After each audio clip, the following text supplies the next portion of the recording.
Through storms, unshaken, unbowed. Through trials and verdicts, still standing proud. A titan in the tempest, against the raging crowd. He's got a vision for the future, gonna shout it aloud. Changing the wind, it's coming fast. A new foundation built to last. Cryptocurrency's the key. Make the big switch. Power to the people. Time to teach the rich.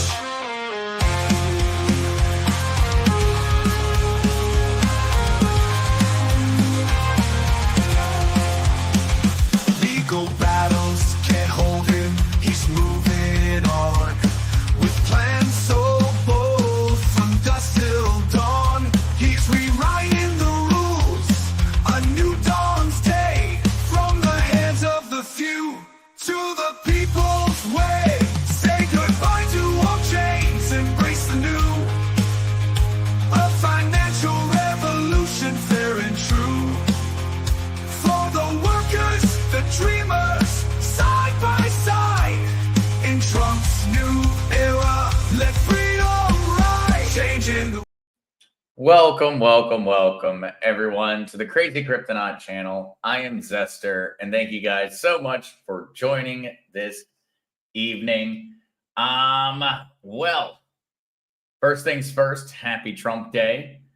And I know folks are probably particularly worried out there, and well, for good reason.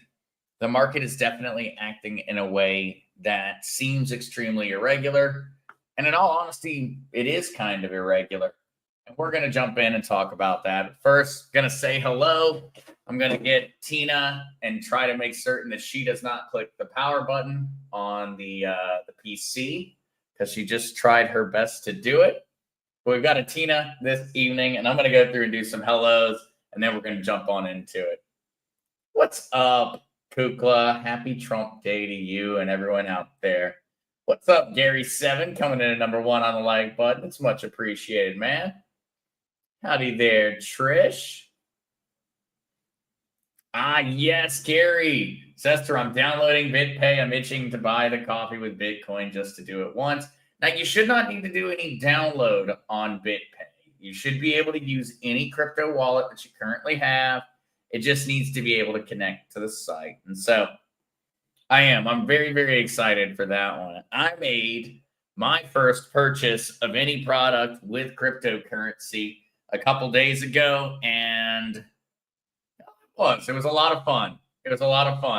There's still a lot that the service has to kind of improve on, but very, very exciting to see companies starting to allow crypto to be used. And well, we always had the ability to allow people to buy things with crypto. What we never had before was the legal go-ahead to do it. And so, Gary, we did. We put that one out for Freedom Forged. And actually, we could probably talk about that a little bit today, just because it does kind of highlight some of the things that are interesting about what's changing in the world right now. With regulations, with the Trump administration, it's changing the ballpark in terms of what's allowed for crypto. But we will talk about that one, Gary. We definitely will. All right, though. What's up, David? Good evening to you, and thank you so much for the apple, man. Yeah, it is. It's one of those. Gary says, at Mile High Trish, I just want to buy something with crypto. Just once, just to say that I did it. It kind of does have that feeling to it, where it feels like you bought crypto, you've held crypto, but you haven't gotten to use it to have something in the real world show up at your house. If that makes sense. Like, I've even used it, and I bought things like online, something that they emailed to me, a password or a code or a subscription. I've gotten something like that before in the past with crypto, but I'd never bought something that actually shows up. And so it is. It's cool. It's cool. Mile High Trish, it's funny. I was explaining to the guy that detailed my car today that in the future, many of us would be using crypto for purchases. He really wants to learn and he's young. Yes, it's the time. And the folks that are in the especially in the young generations, this is a technology that's going to influence their lives for the next 70, 80, 100 years if technology provides in the way that it should. And so it's very exciting when you get to kind of talk to people and you get to start introducing them to crypto for the first time. That's awesome, though, Mile High Church. Hopefully, he's out and learning a bit this evening. Oh, Captain Spiffy, number 8 on the button. Thank you so much for hitting that one. What's up, Mary Jones? Tina, why do you nibble on my hand all the time? All right. Kukla, I do not mind green beans. I do like my green beans with a substantial amount of butter and more than a dash of salt, but I do like them.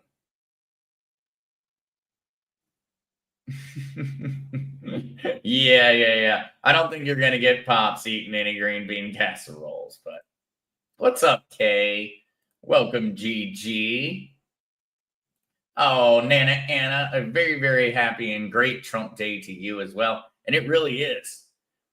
Trump is killing it. I am amazed by how fast this administration has gotten to work. It's not just unprecedented. It really is monumental. It takes a lot to move the federal government. And that is something that when you look through history and you look through presidencies and administrations that wanted to make changes, they had an insanely hard time accomplishing it. And we have now in the first 2 weeks and some change seen an insane amount of change, especially looking at the organizations that he's shutting down. He is truly going after the deep state, but he's not. I can't believe that he has the time to be focused on so many things. But not only is he going after the deep state, pretty much shutting down the CIA, Kash Patel is absolutely going to wreck the FBI, USAID, which had been used for a very long time to launder American taxpayer dollars, getting shut down. But he's also busy getting a lot done when it comes to financial regulation. It's truly been impressive. Truly been impressive. What's up, Nature Girl? Welcome. Oh, and howdy, proud Arab American. I'll have to check out that one. I will have to check my hidden value. I'll have to remember that Twitter account so that I can go back and check out my hidden value. Welcome, Anthony Lou. And howdy there, Charlene. All right, guys. Yes, a very important one. Please do remember that the content in this podcast is for educational and entertainment purposes and is not intended to provide financial advice. Please consult with a financial professional before making investment decisions. Thank you so much, Kukla, for ensuring that I hit that one. What's up, Texas Farm Girl? Exactly. And that usually is the message, Gary. Gary says, why worry? We know the market is weird. It's a long run. It's the long run that's important. And yes, it absolutely is, Gary. It doesn't stop folks, though, from worrying. I've talked to so many folks who are thinking about keeping their crypto for 10 years. They're looking at the long-term perspective, but it doesn't change the degree to which they start to get really, really worried when we do see these things. And I understand it. It hurts. I've watched a large portion of my portfolio that I had not sold because I don't sell everything. I sell a little bit. I take some profits and I keep the rest. And I've been through a lot of these and it sucks to watch. but I've watched over the past 2 days a loss of over 20% on the remaining portfolio. It's not a loss, though, unless I choose to sell.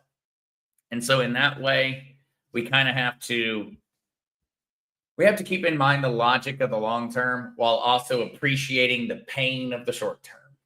And I probably there's a more clever way or a more clever quote out there from a far more eloquent person in history that would express that in an even better way, but it is true. Oh, that's awesome. That link is Kennedy's approval vote. Yeah. No, I definitely appreciate that one. That one's going to be a large portion of the conversation over on the original Mark Z, and probably during Whiskey and Wisdom this evening, just because of how important it is. What's up, Linda Hearn? Dennis P. QQQ Zester, can you give thoughts on Decent Wallet? That is D apostrophe cent wallet. I have heard a lot about it, and we could look it up and we could do a little bit of research on it. I have tended, when it comes to wallets, I don't know. It's like debating your favorite deodorant. Ultimately, if it works, it works. And in that way, wallets have never been something where I don't have a ton of different companies' wallets.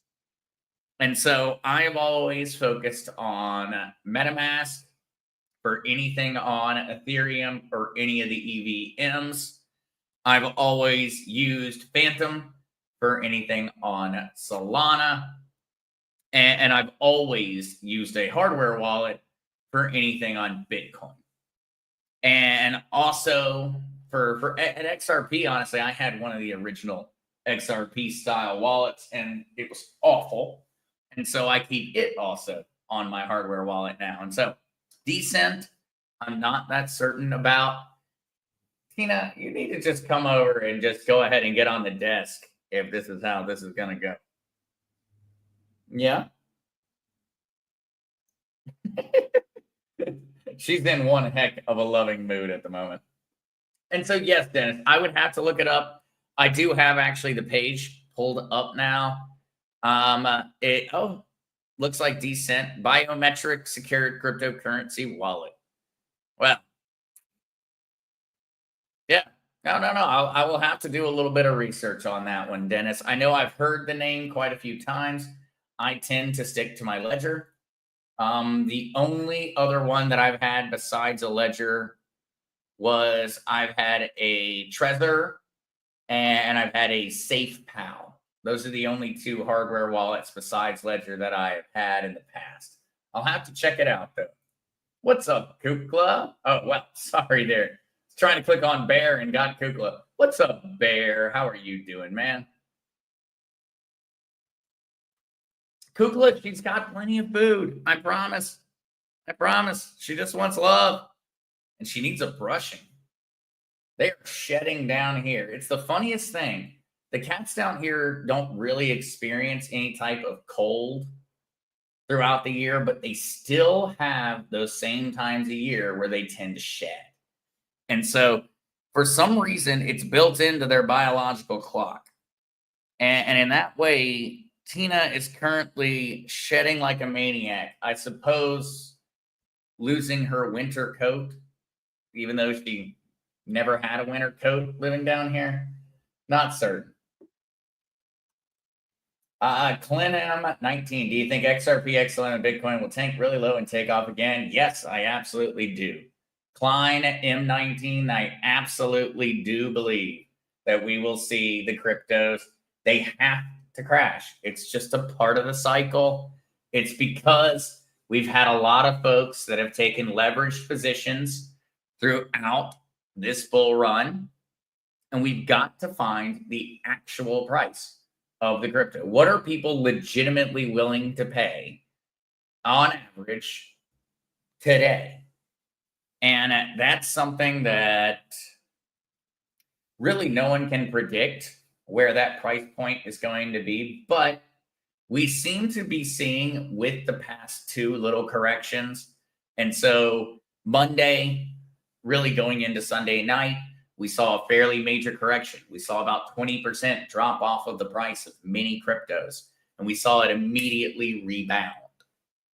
Right now, we're currently in the midst of the cryptocurrency prices crashing literally right now. And so I'll go ahead and actually bring that up just for as we are going along so that we can kind of keep up with what's happening. But right now, we've watched Bitcoin shed 0.3% in the past hour, XRP 0.7 right now, sitting at $2.39.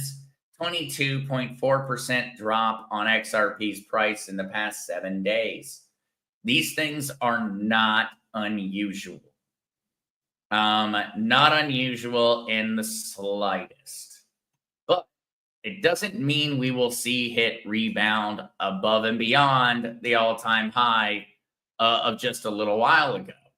You know, we saw 332, 338 on January 16th.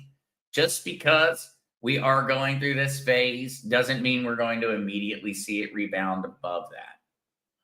What we are currently looking at, and what any of the technical analysis guys would tell you, is that we are planning on continuing to descend in value at this point. And so this next run, the next time that we see the prices of Bitcoin, XRP, and Ethereum start to go up, the TA guys, technical analysis, these are the people that analyze the numbers constantly.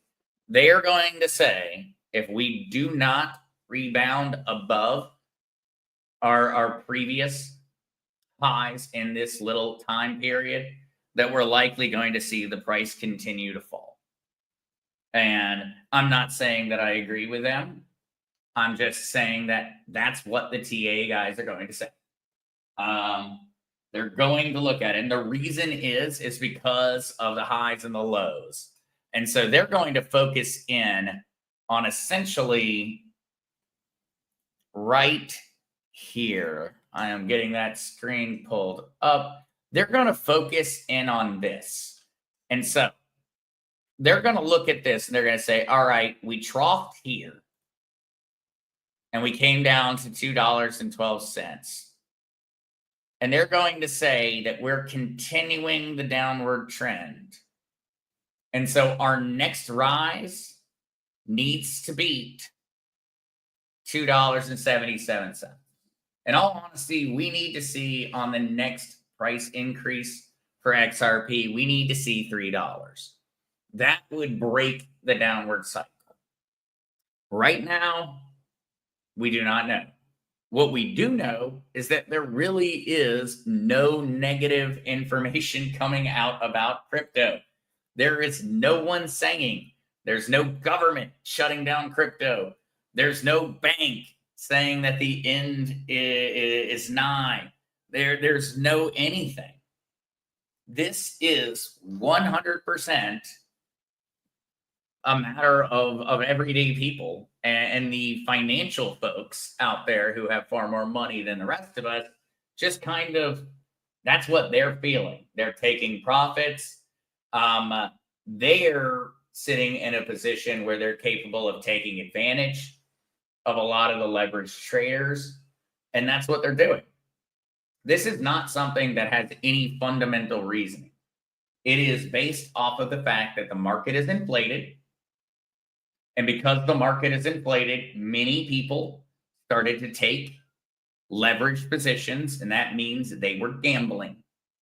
And when they did that, they set up a very juicy opportunity for folks in the financial industry.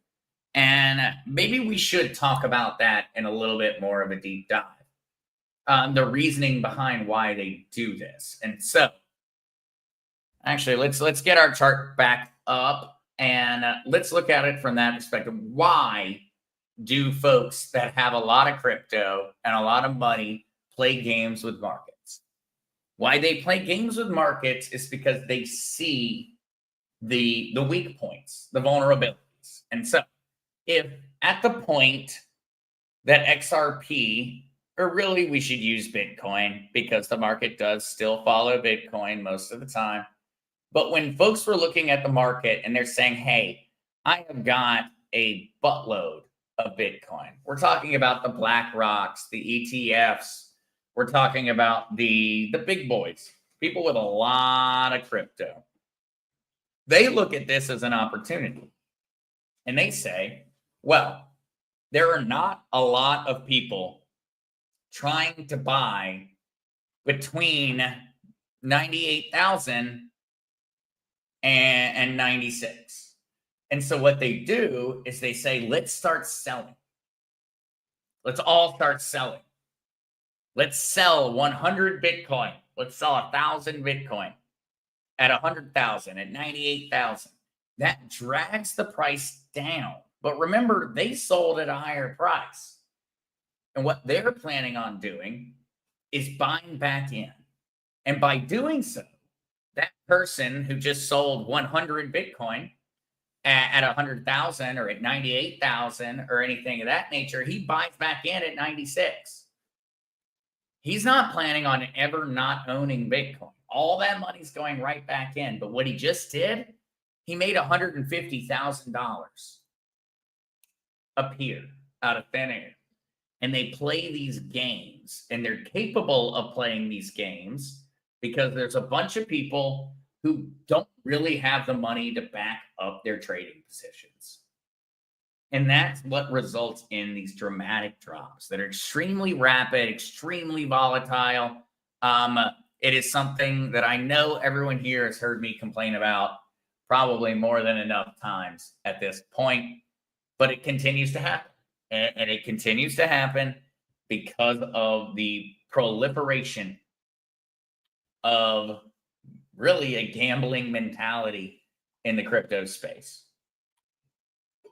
And so I'll need to bring out far more information on that one in order to make it a more concise explanation. But ultimately, whenever you have this drop, and so if the price is at 100,000 and there is no one trying to buy, or not enough people trying to buy at 99,000, at 98,000, at 97,000, 96,000. Well, what that means is if they were to start the price going downward, it's going to snowball downward because there's no one trying to buy. And that means the price just keeps going. It keeps going down and it keeps going down until it hits a price point where a bunch of people are sitting there waiting to buy. And that allows for these folks to make a lot of money. And it also makes for a lot of anxiety and a lot of worry amongst folks like us that are really just small holders. We don't have that much. We're along for the ride. And these are the folks that are kind of in control of the train in certain degrees. Not on the long term, but they're capable of influencing it on the short term. And right now, we're seeing that. Gary, has USAID found anything weird concerning crypto? Gary, so far we haven't heard any stories come out specific to cryptocurrency on USAID. We have seen that we had one program where the United States was funding efforts in other countries to improve their blockchain infrastructure, which seemed odd. But other than that, we haven't seen anything come out so far. But we also really haven't seen a lot of information yet come out on that one. We've only seen the tip of the iceberg on what all the American taxpayers were funding around the world. Yeah, Trump is on fast-paced mode, Kukli. You are totally correct. Don't worry, Sam, coming in late. You're very, very welcome. Welcome, a joyful voice. Hey, Zester. Auntie Ann says, hey, Zester, you smart young dude. I promise after the RV, I'm coming to paint/decorate your room there. Much appreciated, Auntie Ann. Much appreciated. I just need somebody who's a little bit better at interior design than I am. I just keep waffling on the plan. I just can't set a plan down and decide that it's the winner. Yeah, exactly, Charlene. It's not a loss if you regained your investment. That's always why when you see these prices, do you believe that the price of XRP is going to go back up and over the current point that it's at? If you do believe that, then the decision that you made in your investment was a fundamental decision. You made that decision. And so you shouldn't worry along the way. It's the same idea of the the old school joke of going on a road trip, and you got the kids in the back seat. What are the kids always asking? Are we there yet? Are we there yet? Are we there yet? And in many ways, it's very similar to a lot of times when we see these price corrections and we see the price of our cryptos or our investments on hold go down. We get into that "are we there yet" mode. And we start acting the same way as the kids in the back seat on the road trip. Start going, well, it's not there. I mean, what if I was wrong? But what if it's going to be hours? What if it's going to take way longer? But in all honesty, you know where you're going. You already made that decision. You believe that XRP is going up, which I would also agree with. I believe that the price of XRP will be higher than just $3 or $3.50, and especially higher than the $2 and I don't love looking the $2.39 that it's currently sitting at. I believe it will be higher. And so patience is the only virtue that doesn't require you to do anything. And in that way, it's my favorite of the virtues. It's the lazy man's virtue, in all honesty, I suppose. So maybe I should pick another one. But Nature Girl says, Zester, why does my ledger say the cost of XRP and XLM so much lower than on CoinSpot? Shouldn't it be the same?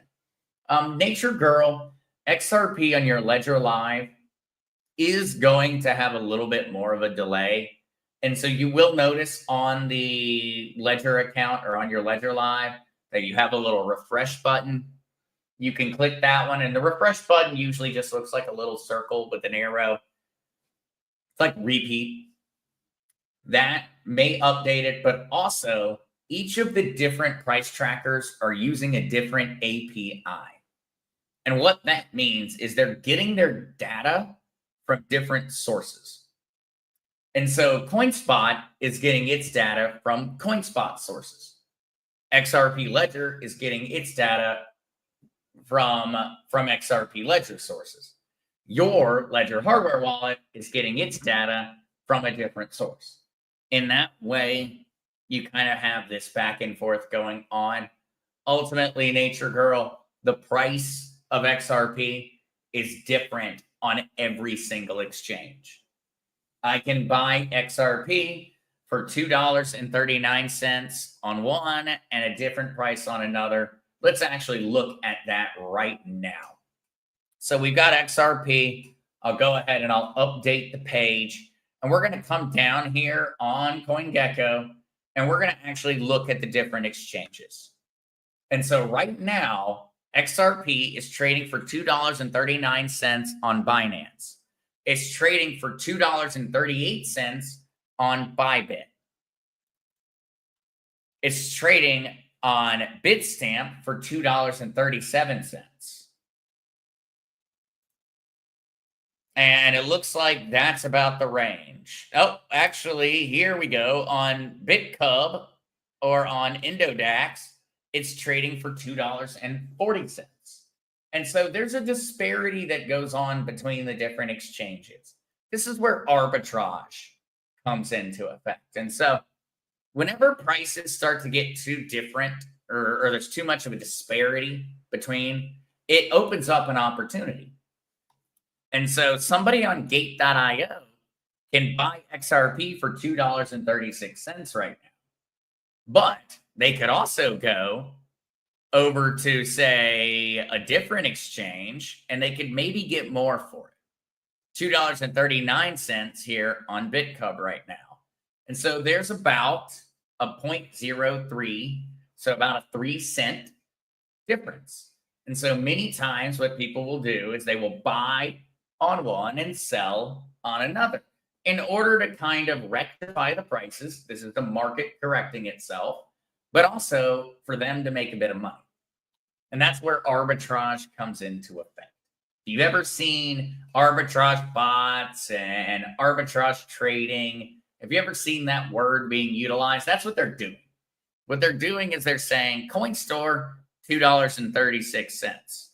Okay, I'm going to buy on CoinStore and I'm going to sell on BitCub.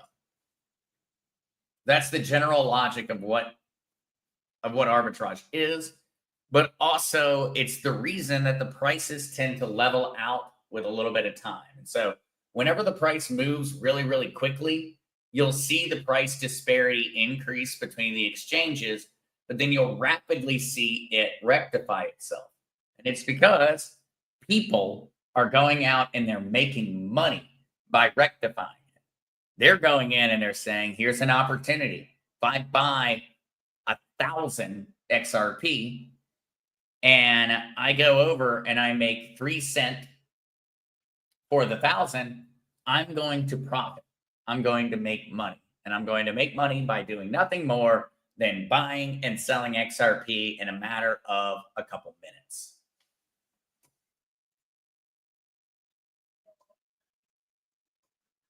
All right, guys. Trying to catch up.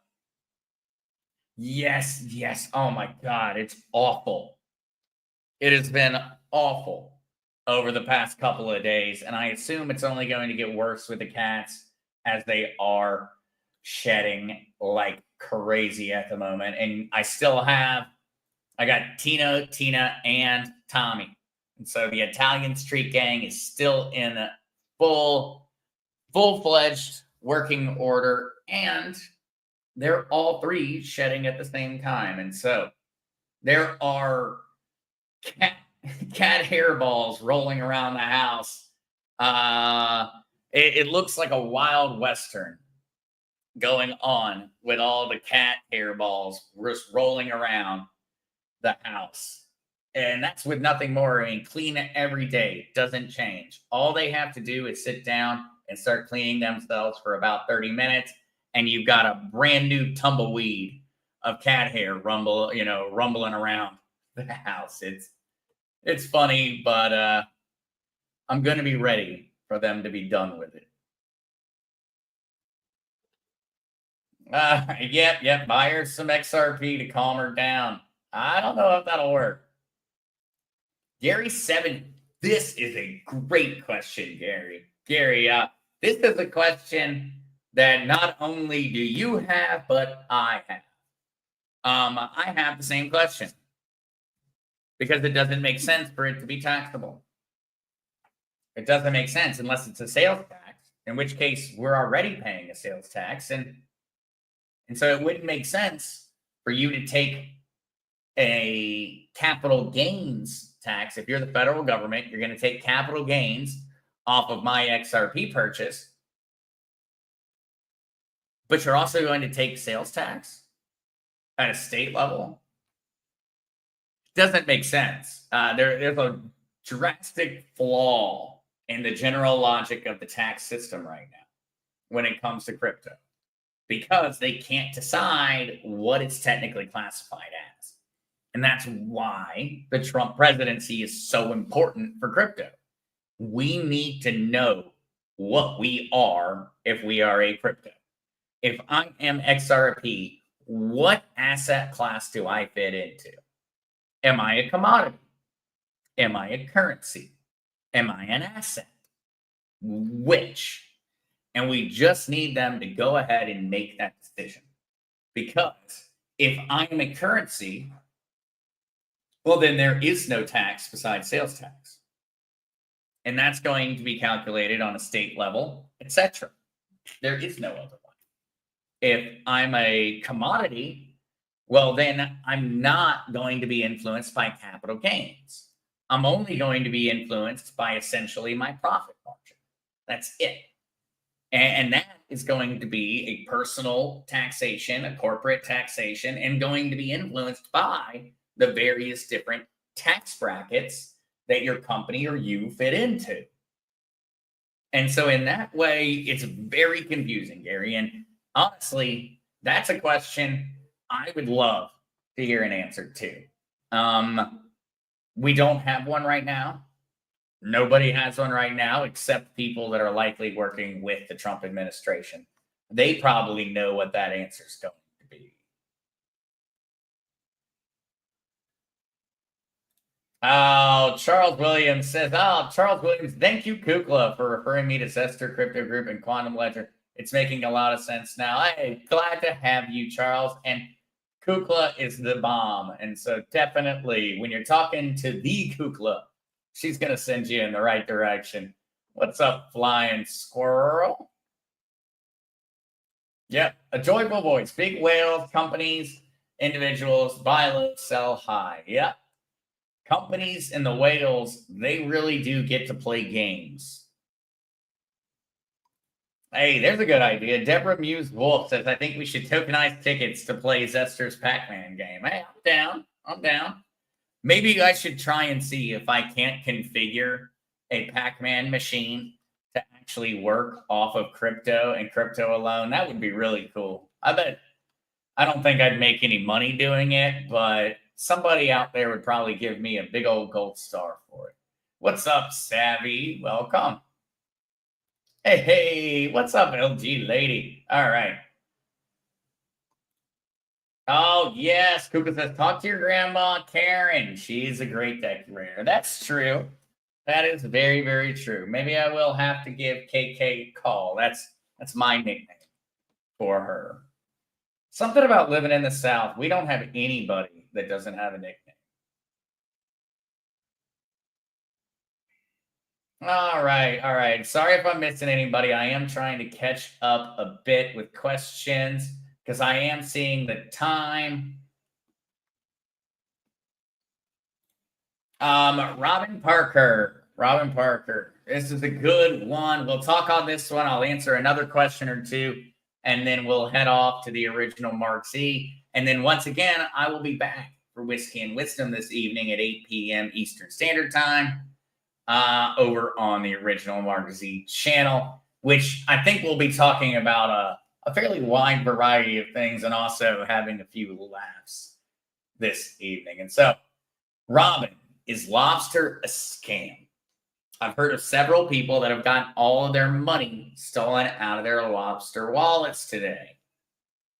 Guys, something that I would keep in mind with lobster, it is not your wallet. And that's really what it comes down to. It's not that lobster is a scam. Lobster is not a scam. But it is extremely easy to get robbed by someone who is not lobster when you are on lobster. And so I highly recommend my tier list. If I were to put out one tier list for every American out there, or Canadian, or UK, pretty much everybody inside of the Western world. Outside, you have other options. If I were in France, I would probably use Binance. If I were in Portugal, I would use Binance, but I'm not. And I think that most everyone watching, judging by the analytics, are also not there. And so if you're in the United States, if you're in Canada, if you're in the UK, I highly recommend use Coinbase or Uphold to make your purchases and then transfer them over to your own wallet. Lobster is not a scam, but it is one of the easier ones for malicious actors to take advantage of you on. That's it. It's just easier for them to take advantage of you on. It's not unsafe, but you have to go in and you have to put all of your information in each time.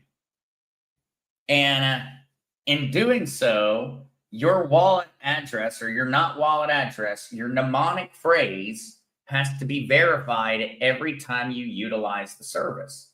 And that means there's a point in time where your mnemonic secret phrase has to go back and forth. And when it goes back and forth during that time, it's very possible to access it. And that's where hackers take advantage of people. They take advantage of people by either exploiting those times when you are online, or more often than not, what most folks think of hacking is not hacking. Hacking is normally social engineering. It's someone coming on and saying, hey, I work with Lobster. We've noticed some odd activities in your Lobster wallet. Could you please provide me with some details? And in doing so, they get the information necessary to go in and steal your money. That's where it happens. It's social engineering. It's not hacking. The stereotype of how people have their money stolen online, where it's some guy sitting in a basement hammering away on a keyboard with 15 screens in front of him and flashing numbers. That's the movies. That's the movies. That's not how hackers work. They send you fraudulent emails, and you click on the email and you download malware. They send you fraudulent text messages. I've noticed these coming in a lot to me recently. I've been getting a lot of scam text messages where they say, hey, we just noticed that you would be perfect for this online job. Work from home, make $100,000, $200,000 a year from home. Those are scams. I've had the one saying, hey, somebody just tried to log into your Coinbase account. You need to do something about it. Those are scams. Coinbase doesn't do that. They don't send you that. Same thing with Google and etc. Those are hacks in the modern sense of the word hacking. That is someone hacking you. They're not hacking your computer. They're hacking into you. And in that way, it is extremely prevalent. And the last statistic I saw was that over 95% of all quote unquote hacks were actually social engineering. Those numbers may change over time, but they're very much true. The vast majority of the situations are things where we get tricked into giving away information that we shouldn't have given away. But I don't blame people. They seemed official. It looked legit. You thought you were talking to somebody that was there to help you, somebody that had been very helpful on other things, but ultimately it's a long con, and all they're waiting for is for you to hand over that last little piece of information necessary. All right. Let's see if I've got one last question, and then I am going to run away on everybody. Yeah, Savvy, you leave your wallet on their coffee table, it might get emptied before you get back to it. Yep. Somebody, Captain's Baby, somebody has to have a gold star. Gold star, yes. I knew if I typed gold star and just showed up. That is all carry on. I appreciate it, Captain Spiffy. Anti-Dusty crawdads and scam. What are they really? Little tiny lobsters. They're awfully suspicious. These little tiny lobsters, they just live in ponds. Hey, I see it, Anti-Dusty. I'm on the crawdad conspiracy now. Crawdads are just fake lobsters. They're in hiding. Why are those lobsters hiding in Louisiana?